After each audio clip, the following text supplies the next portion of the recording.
Hi there, Rock Creek artists and families. This is Erin Pittenger, and I'm excited to join with your Rock Creek Middle School art teacher, Mrs. Weber, to bring you cocoa and canvas. Tonight we're going to be taking a look at what's inside of your art kit, if you got one of those for this special evening, and creating some Kansas-themed art because we're celebrating Kansas Day, Saturday, January 29th. Kansas is going to be 161 years old. It became the 34th state in the Union in 1861. So, without any further ado, let's get into our bag and see what we've got for our fun evening together tonight.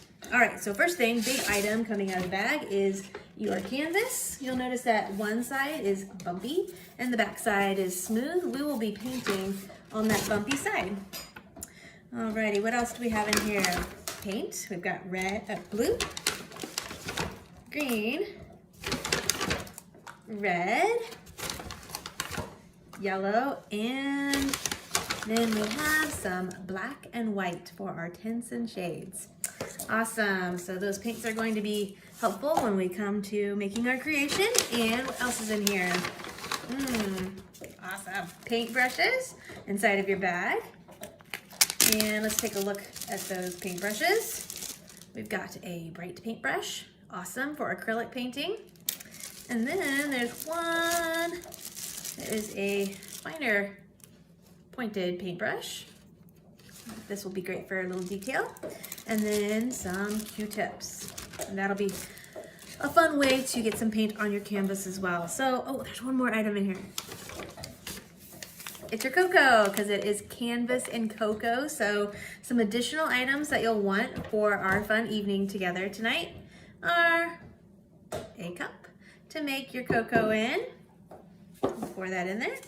And of course a spoon to stir that around. And then you'll also want to grab yourself a pencil so that you can do some just kind of fine sketching on your canvas. And you might want to grab a plate so that if you wanted to mix colors from paints, you could.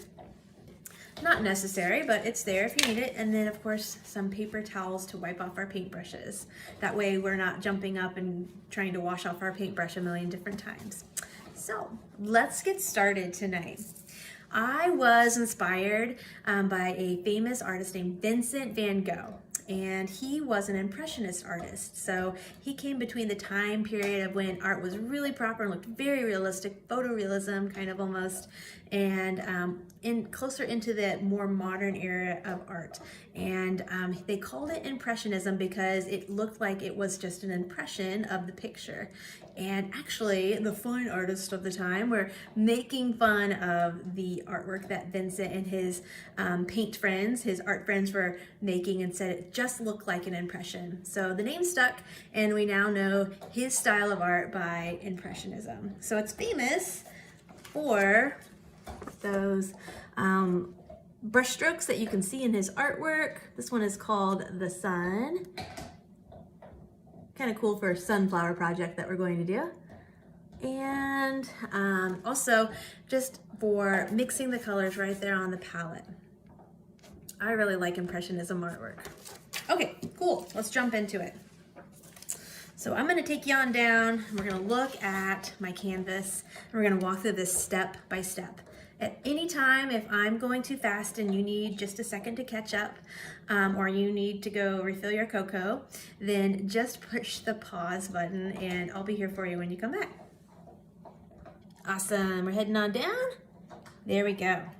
So first thing we're going to think of is kind of some swirls. If you've ever seen Vincent van Gogh's Starry Night, you know that his sky is filled with swirls. So I'm going to be drawing a little bit darker than I'd expect you to do on your canvas, just so that you can see what I'm doing. Otherwise you'll be wondering why I'm swirling my pencil around on the canvas. So just some different directions for your swirls, kind of like we see in Vincent van Gogh's Starry Night, okay? Then we're going to be coming back in afterwards, and we're going to be adding in a sunflower.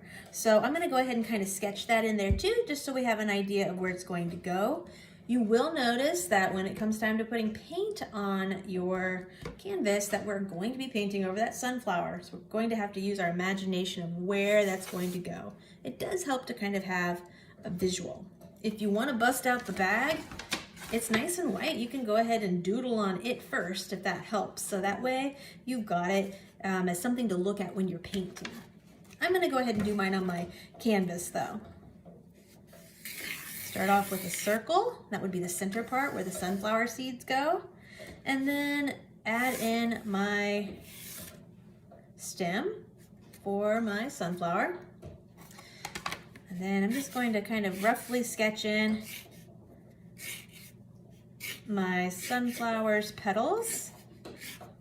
And again, I'm going to be painting over these, so they don't have to be perfect by any means. Just kind of an idea, just giving myself an idea. And I might give myself a couple of leaves down here on the side as well.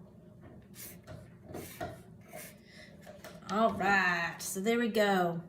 A lot of pencil marks on my canvas, but I'm going to start off with these swirls in the background. So on Vincent van Gogh's Starry Night, there are blues, and I believe I've seen yellows in there as well for his stars, and then maybe some greens, a little bit in there, maybe around the trees.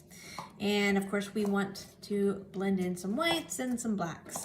I think I'm gonna go with blue first. All right, so when we look at our paintbrushes, let's think about which one would be best for getting the most amount of paint on there. For our background, it's gonna be our bright paintbrush. And it also holds a lot of paint, so we're in luck. All right, I'm just gonna start putting that on there. And the cool thing about Impressionism artwork is that you just kind of get to feel it. You get to get in there and get that paint on the canvas. It doesn't have to be perfect. Again, a lot about just getting the brush strokes on there. I find myself when I'm painting and leaving those brush strokes on there, it's like my whole body gets into it. You got quite a bit of blue paint, so don't be shy. Something that I didn't do that, oops, maybe you might have wanted to do was put a cover on your table. My family's used to me having paint on our table surfaces. It comes off eventually. Your family might not like that though. Okay. So I've got my first kind of layer of blue swirls on here. They are looking awesome. I like it. Cool. Okay, I'm gonna go through, and now since that paint is still wet, we're gonna just go ahead and blend a little bit of white in there. I don't really wanna get a lot of white, or blue, sorry, in my white, so I'm gonna go ahead and put it on that plate that I was talking about. Just gonna go in there, and I just love how those colors blend as I'm putting that paint on. Again, all about seeing those brush strokes, seeing the movement of those swirls for our background.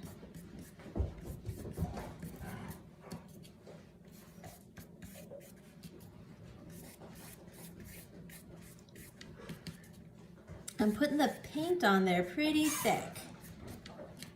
So it will take a little bit for it to dry. Once we get this background done, you may want to take a little break and get some hot cocoa, maybe try out some Kansas Day trivia. Awesome. Okay, I'm kind of leaving this area right here kind of open because I know I'm going to be putting my sunflower right there, and so I'm not going to put a lot of color there. Okay. I think I'll go back through. I would really like to make a darker blue to kind of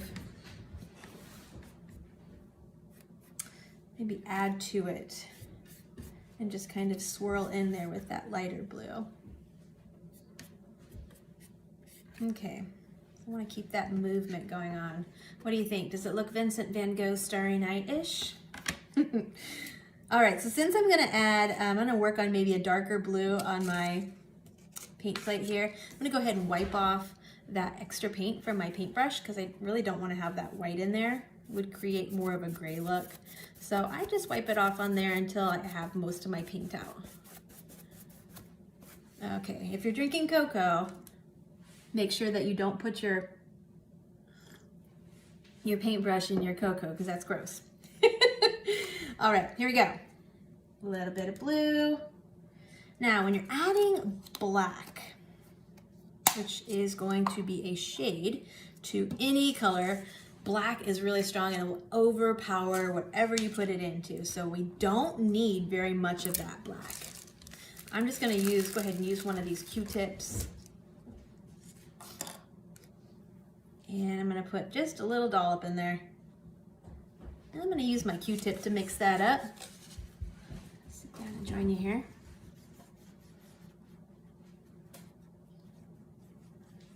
Nice. So you can see that getting mixed in there. Make sure you try to mix it evenly. So now I've kind of got a darker blue. It has a little bit of a gray feel to it. Okay, I'm gonna set that on my paper towel over here. Cool. So let's go ahead and put some of those darker blues in there too.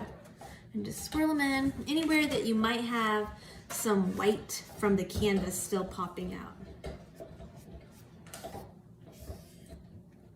I'm gonna slow it down now so I can really make sure I get the coverage that I want on my canvas. Don't end up leaving any canvas sticking through.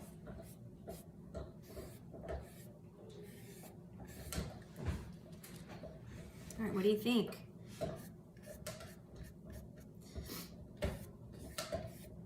Are you having fun with that circular movement of your hand?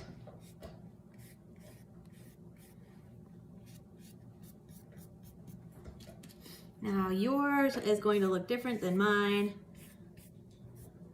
Yours is going to look different than anybody else that you're painting with, and that is okay.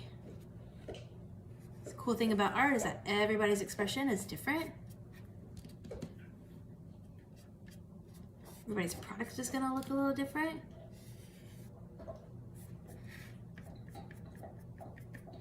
There we go. It's definitely something to be proud of because you made it with your own hands and your own creativity. Okay.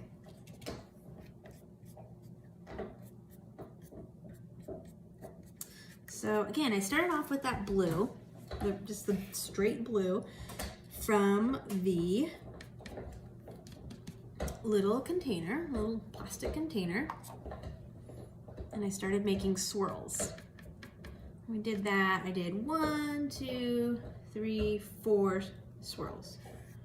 And then we added some white, and it was so cool. It was so cool to see the white, which would be creating a lighter color of blue. We consider that a tint. To see it kind of like on the canvas changing colors. It was so cool. And then I created a shade of blue with my black, just a little bit of black, not much. And we're just kind of putting that on top and going back to fill in little areas. So it's very Van Gogh-ish where you can see those brush strokes. And if you feel like it's getting too dark, hey, no worries. Just wipe off your paintbrush. Got my Q-tip there still. And you can go back and put just a little bit more white in there or a little bit more light blue. Totally up to you. But do keep in mind that as you're adding that paint, it will take a little longer for it to dry. Okay, so I'm going to go straight into the next step. But again, you may want to take a little break, drink some hot cocoa, talk about our awesome state of Kansas, maybe you can come up with a list of the Kansas symbols. What is the Kansas reptile? What is the Kansas insect? And mammal. We obviously know what already the Kansas flowers. Cool. All right, I'm gonna stop because I could just go to town and go on that all night long. It looks awesome. I'm happy with my Vincent van Gogh like background with the starry night swirls. Cool. Let's take a look at some actual artwork from Vincent van Gogh once again. You can see his brushstrokes in there. Oh yeah, and mine are much bigger, but you can definitely see my brushstrokes too.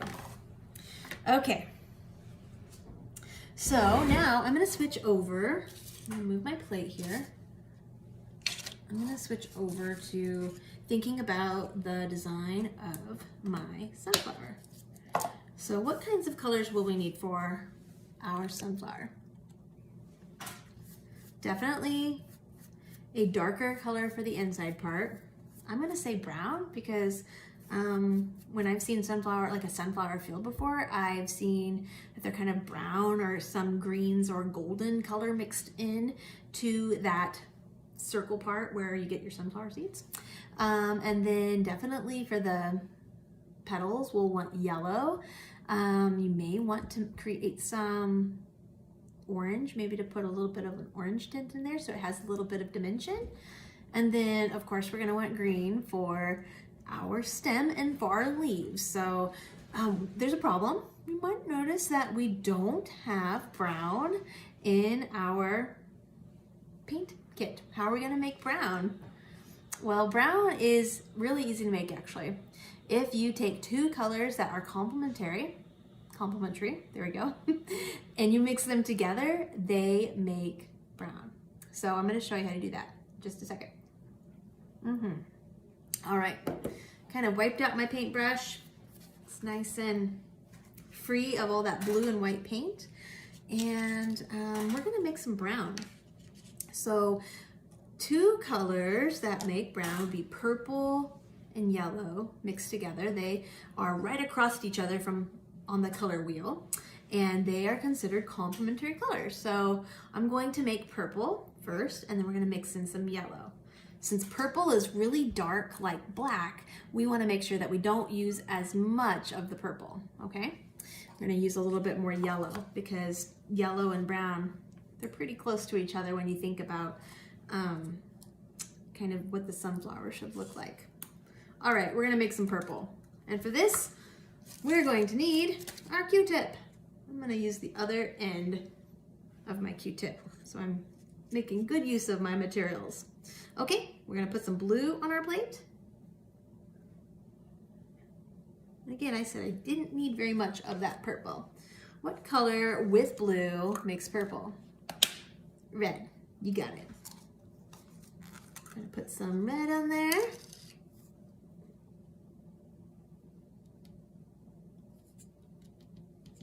Cool thing about your red, blue, and yellow is that those three colors can make any color on the color wheel.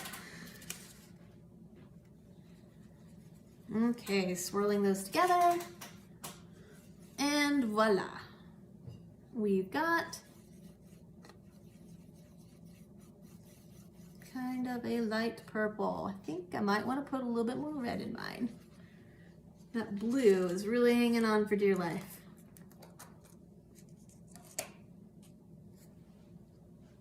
A little at a time. We can always add more, but you can't take it out once you put it in. So just a little at a time. There we go. That's looking better.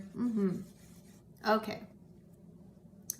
So now that I got a whole mess of purple here, we're gonna add some yellow on there. So obviously I'm getting happy artist hands, and that Q-tip is done. Let me wipe off my fingers real quick.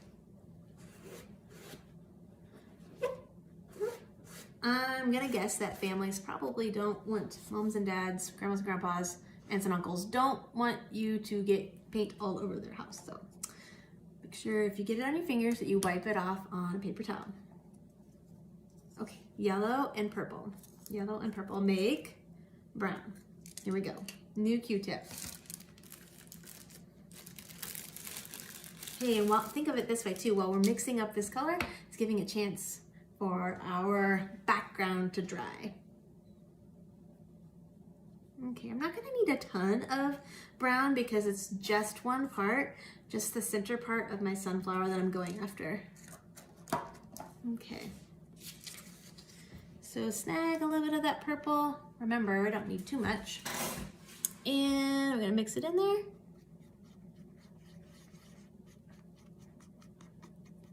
Definitely getting a nice tan color here.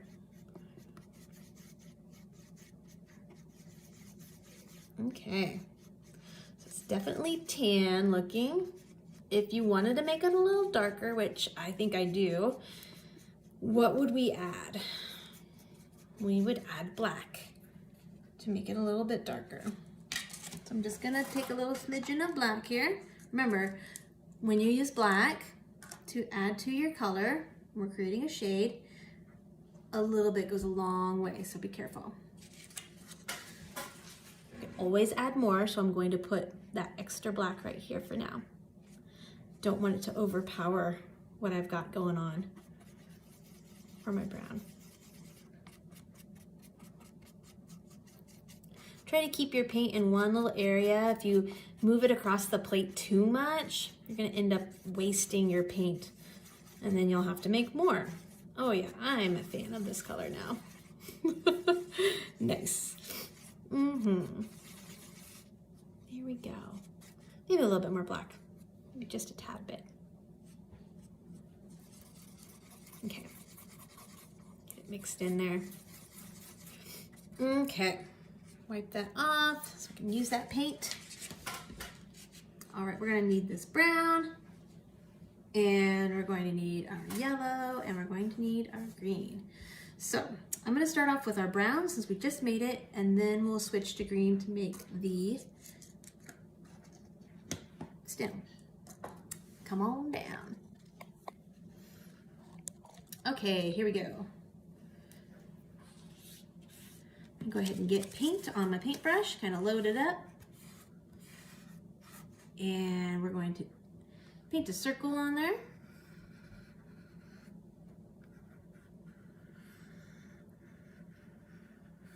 There we go.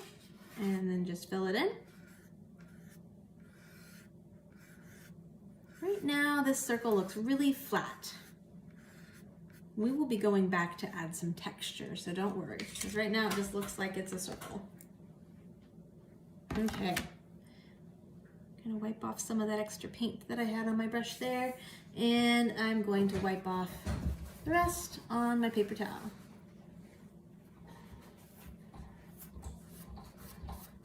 We don't want our brown to muck up the green and the yellow.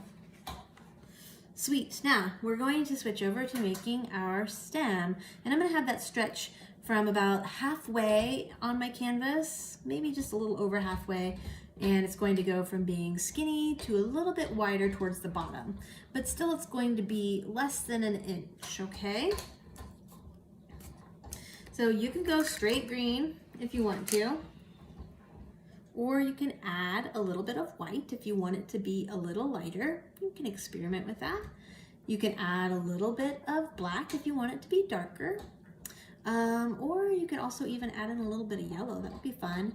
Might look a little bit more like it's realistic with some streaks of yellow in there. So I think I'm gonna go straight green, and then I'm gonna mix a little bit of yellow on top, okay? And again, if you wanna just go straight green and don't mix anything in there, go for it.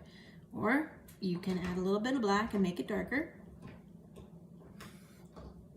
or a little bit of white and make it lighter. All right, so there's just one line. I'm gonna go ahead and go again, starting right here next to my circle, and I'm going to make it kind of flare out, like so.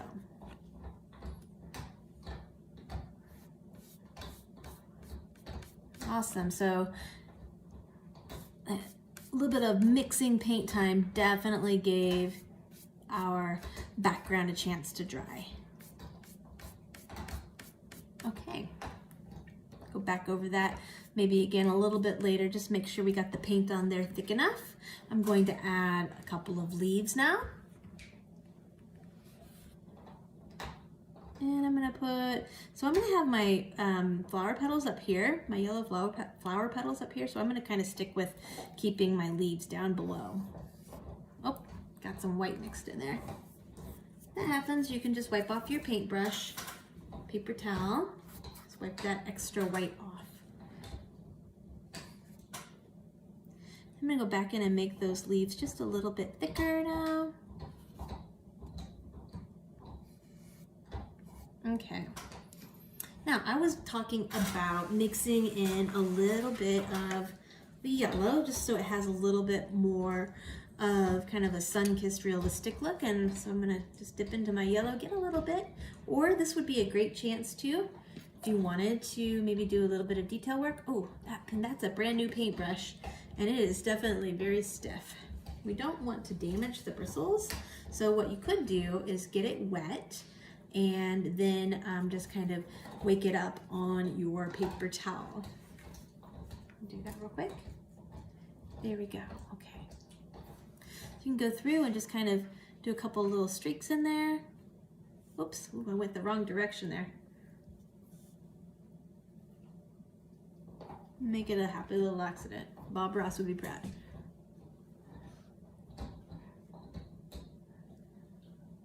So it kind of looks like the sun is shining on it a little bit. And Vincent van Gogh Impressionism style, we can see those brush marks. Okay. So I was just dipping into my yellow there. Adding a little bit to my leaves and stem. How's yours looking?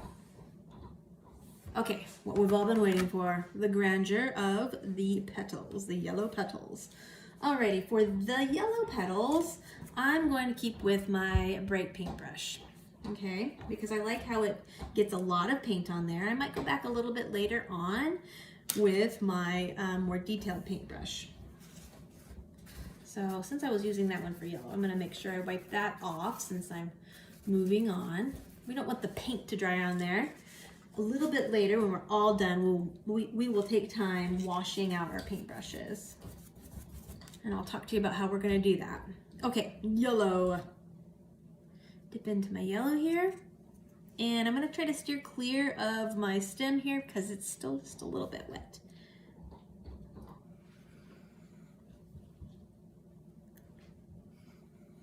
The thing I do like about this paintbrush is that you can either do it wide or you can turn it on its side and get a little thinner brush stroke. Got a little yellow there on my on my circle, the inside part of my sunflower. No biggie. We're gonna go back and add some details anyways on the inside part of our sunflower. So that can just become part of it.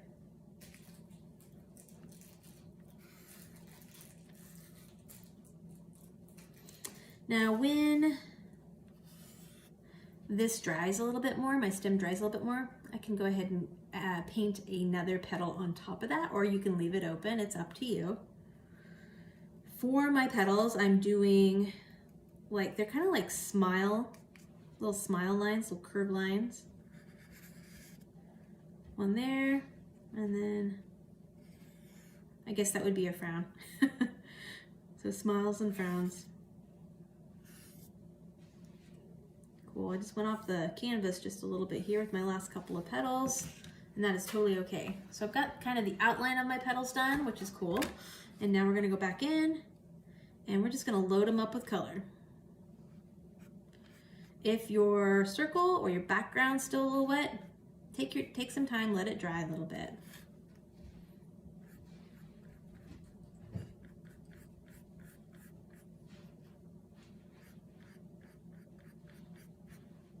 I'm a fan of how fast the paint is drying, however. It's pretty cool.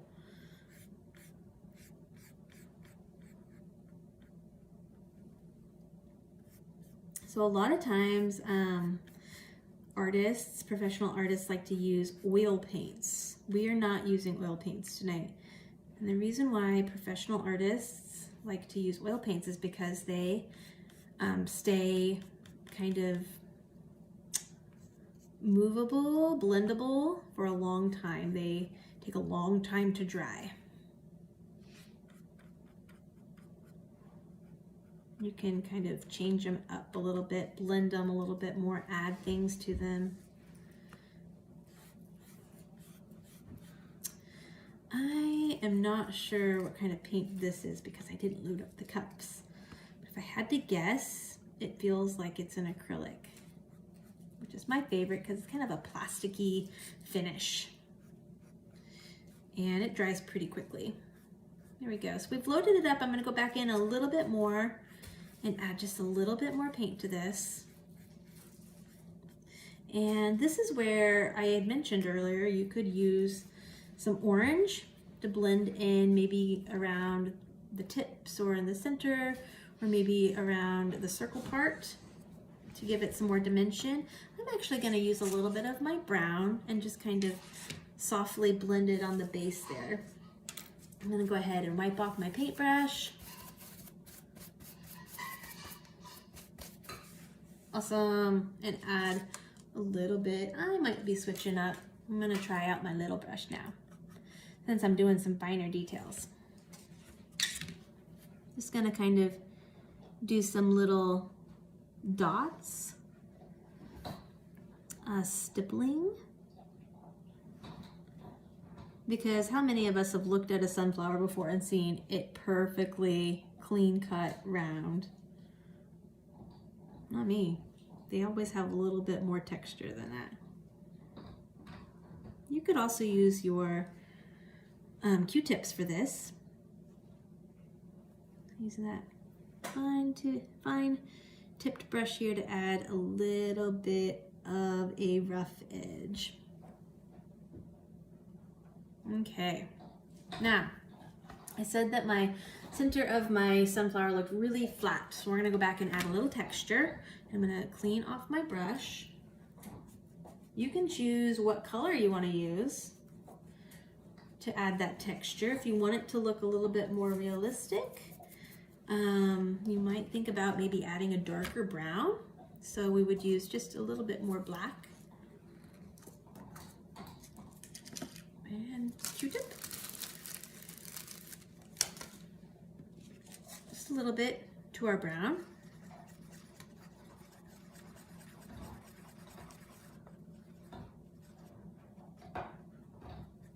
And I'm just gonna go ahead and stamp it right on there.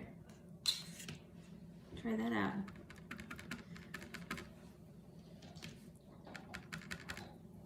That's nice. All right, so when we're working on making it look a little bit more 3D, less flat, so three-dimensional, we want it to have an appearance of being a little bit rounded. I'm going to say, think about like where your sun is coming in on this, and the background doesn't help us with that knowledge. We can't see the sun in this picture, but I'm just going to pretend that this sunlight is hitting like right from the top there. So I'm going to make it darker on the bottom.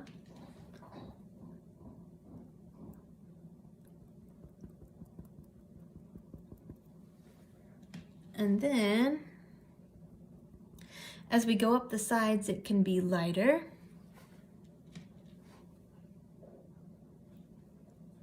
And then towards the middle, it goes from being really dark on the bottom to lighter and lighter. That way it looks like it's got a little bit of three-dimensional of a look there. Go ahead and add a little bit to the top too.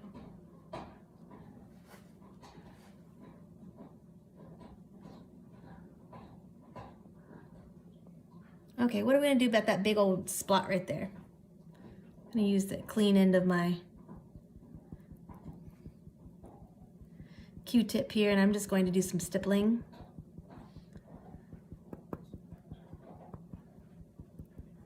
So there was an artist, And around the same time as Impressionism, George Seurat, and he did artwork with all these little bitty dots. Pointillism is what they called it.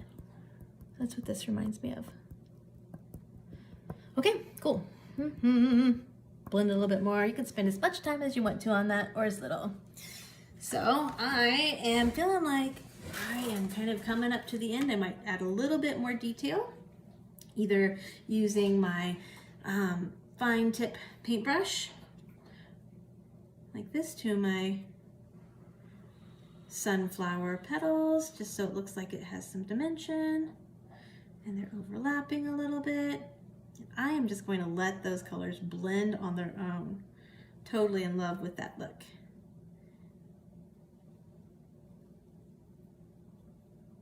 Or you can even use your Q-tip for that too. Okay. There we go. Just going through and adding a little bit of that brown just to add a little bit more dimension to those petals.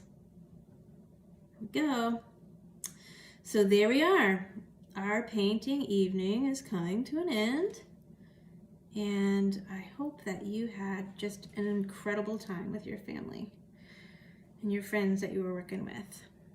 Would love, love, love for you to take a picture and share it on our Rock Creek Middle School PTO page. Share with your friends. Let them know what you made this evening with your friends and family at home for our paint and sip night. All right, feel free to add more detail to it too if you want to. And now it's time for the cleanup. Pretty simple. Paint plate, obviously, we're gonna wanna probably discard of this because your paints are gonna dry up and they will no longer be usable. Your paints, make sure that you put your lids on there, listen. Okay, there we go. And that way you can use these paints for another project, okay? In the future. Again, you've got all three primary colors, so that means you're in business. You can make any of the colors in the rainbow. Plus, we've given you white and black so you can make tints and shades. All right. I encourage you to keep these in a cool, dry place so that they will stay nice for a long time. If you have any extra Q-tips, zip those up. And make sure you put away your pencil, make sure you put your hot cocoa cup and all that good stuff where it belongs. And then let's talk about cleaning our brushes. We want to take good care of our art supplies in school and at home so that they last for a very long time. You're going to take your brushes to the sink and you're going to use either cool or kind of lukewarm water. Don't use hot, that damages bristles. You're going to first rinse them out, get them all wet, and you're going to squeeze the extra paint out. Then you're gonna give them a good shampoo with some soap. So like hand soap would be great. You're gonna shampoo, get their hair all clean. Don't like mash the bristles. I just kind of like to rub them in my hand like this to get them really shampooed up. Then you're gonna rinse them again. So rinse, shampoo, rinse, and style their hair so that they are clean and ready to use for the next time. I like to give my paintbrushes mohawks. All right, well, hey, again, take a picture of your awesome work. Can't wait to see how yours turns out. Bye for now.